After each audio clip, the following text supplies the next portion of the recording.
you are in the same car as James. Oh, no. I don't like this for Exalt. Do you remember when I said that they might be a dark horse? No. Probably. Does he pull off? Does he get to switch seats? Does he get to pull off It's Chris? The thing is, It's Chris did it with a gun. And I think he just has...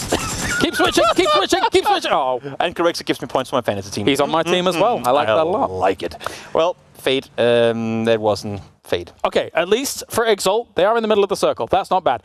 Not get the connection in the end. Oof. Should have had the SKS in the meantime. Medusi able to find Run. FaZe continuing to be in trouble as more and more teams pull up with him. Cliff completely blinded, fortunately for him. So is Corexi, and that is what's going to keep him alive. Michael finds the last, and that is FaZe out of game number 1. So yes, they get the first point, but nothing to follow. Yeah, definitely. It's easy opportunity here for them to be able to seize a very, very important spot. Sornoff comes out for Batulins, coming through, trying to look through smoke here. But Artix comes around the corner very swiftly here to be able to actually fully just flush out Batulins. Well, it's a start. Kind of a heroic solo play that had practically no backup to follow. Not the best move on this side of Twisted Minds. Of course, hard position to try and push on through, but not a whole lot happening there. BBL in the meantime, demolishing Na'Vi as they try and transition north around. Yet another team that hasn't upped to maneuver just yet. Felt sorry for those teams up in the northeast, I should say, because that is a treacherous rotation to try and make. Even if you tried to go all the way south on the east side to get to Valdemar, you've still got teams that will be acting as like gatekeepers for all of that. And Na'Vi now is in no man's land. This is going to be very difficult for them to get out of. Practically impossible. I mean, Uber is dead here. By the time Phase 5 hits, there should be little to nothing he can do. Exalt has been very effective in trying to fend them off here. Batulins went down earlier, Spiro falls now as well, and all of a sudden what was a 4v3 in favor of Twisted Minds is now a 3v2 in the favor of Exalt. It's been an absolute disaster. This has not gone their way at all. Molodok has been taken out though by Brexico from the distance, but likewise, Ascend in general is also doing damage here to Twisted Minds. So everybody caught in this scenario is losing out on things. Even Polish Power are shooting down at them from the high ground. And that's just the general note of whenever fights end up taking too long, it's not going to benefit either team, and that's going to be the exact case. Yeah, I suppose, I mean, if you want to look at it for the sake of Exalt, already down one player early on, they managed to get a couple more kills here. So for both teams now, this is a salvage game. Yeah, never mind. Polish Power were shooting at M-Force over on the distance as I was watching these fights go on across the valley. But you can see here, Lou and the boys still looking for an opportunity. Faeris goes down. It's shotguns left, right, and center. S12K as well here for Lou. Gotta sub to what you can, trying to make your run forward. BBL in the meantime, we saw they were in trouble earlier. They try to make the push further forward. Michael able to find one again, get as many points as you can, lock that point in. He does exactly that. Hell's level 3 gear, Hell's an MK to swap to if he needs to, but it's not gonna give him any favors if he can't see anything, and there he goes. BBL out in 12th. Got themselves the 5 kill points overall. Not terrible, but again, they would have liked more considering they had like one of the ridge lines down the line. But anyway, we have Exalt here burning and gone. Lou finishes it off. S12K in hand here to get it done. And now they switch over on their guns because they know any fight that they take from here on out is going to be long range to try and get them to the circle, unless they crash into a building and maybe need the shotguns. But I don't know, it's going to be desperate. I mean, you kind of voiced the most difficult concern for them. Get to the circle. Yes. Yeah. It's not going to be easy. You can see M-Force trying to do the exact same thing here, not really working for them. Ruin able to find one vehicle explosion, gives them the other. More points for Howl. They're still not safe on that eastern side of the circle just yet, but the downfall of one team means more loot for you and your team to kind of get whatever you didn't have before. And just best of luck on EB now, trying to stand strong on this west side. The thing is, I should say, with this east side of the circle, is whoever comes out victorious here is going to have a surprisingly high amount of space to maneuver because we're excluding all of Valdemar, so there's going to be no threats coming in from behind. So whoever comes out alive here could just be looking at a top 5 position. Sarvum's played this really well. Yes. They have used their utility extremely capably here. The sprays come through from Ibby, but he's blind once again. Gets down, tries to go for the heal, but it's not going to be enough. Sarvum absolutely blast the Woo moving on up this hill.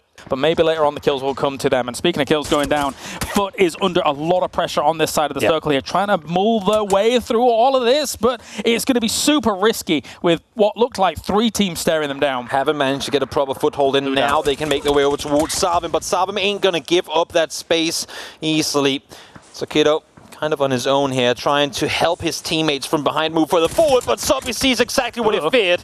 An entire team waiting for them over the other side of the ridgeline. That was 604 people on that. Approximately, yeah. Yeah, Global Army and the boys just staring him down as a firing squad.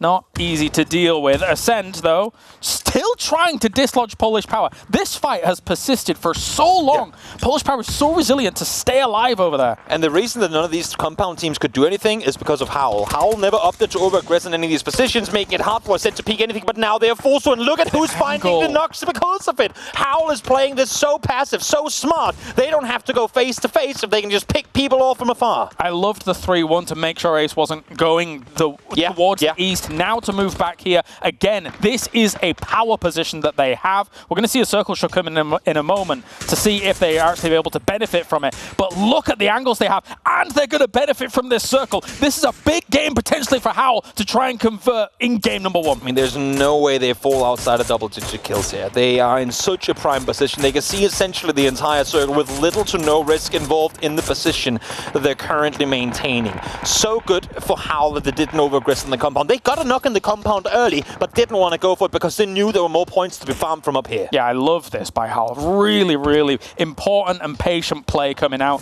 Not like you have to go absolutely crazy about anything.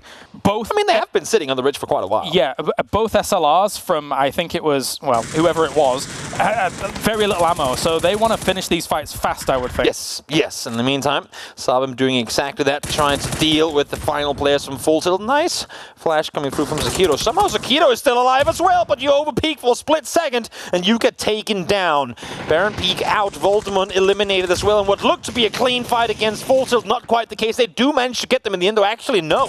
It's going to be Sail able to find one there, and look at this, 8C from HOWL Esports. Didn't expect to get a whole lot more going, but they get points down. Now Vard with the solo finds 2 as well. Ding! Down to just 2 players. How are they still alive, and how are they making this happen? I think in the end, it's going to go down to HOWL here with the position they have. HOWL has to win. How is Foot making this happen? What a play. I love this play we're seeing from HOWL right now. They're isolating HOWL Esports on the ridgeline. You saw them smoke it off. They're isolating to try and make a play. Why push into 2 duos if you can take it 1 duo at the time? They're trying to do it, but it ain't working for them. Ding! 2 players alive, but they're standing strong. Quite aggressive. Could be a little bit of a throw here. The Mad actually gets himself 80 on this right-hand side, though. Will he get Vard? So many smokes down. Yep. Not much vision. Senny gets Schofield, finishes him off. This is what a game to start things off. Jeez. HOWL, I thought you were going to be able to clutch this, not even clutch this, just take this pretty safely. But Foot, as well as Ding, pushing in on that building, a little bit ambitious there from HOWL, the way they did it. And it is going to cost them. I love the approach on it, though. They really went aggressive on it. In the end, Foot will fall, but plenty more points being racked up from the duo in Vard and 8C. And now, 2v2. Senya, not seeing him get back up alive anytime soon. And Aimlul, well, he's going to be blind for a little while in that building. The Mad looks spectacular in the lower bracket, especially. Will he be able to get the conversion even more? 4 kills already his way, using the tree as cover here. Nade actually goes out towards him. Try and go for the flash, please, the Mad! He is able to get it. HOWL, what a game from them.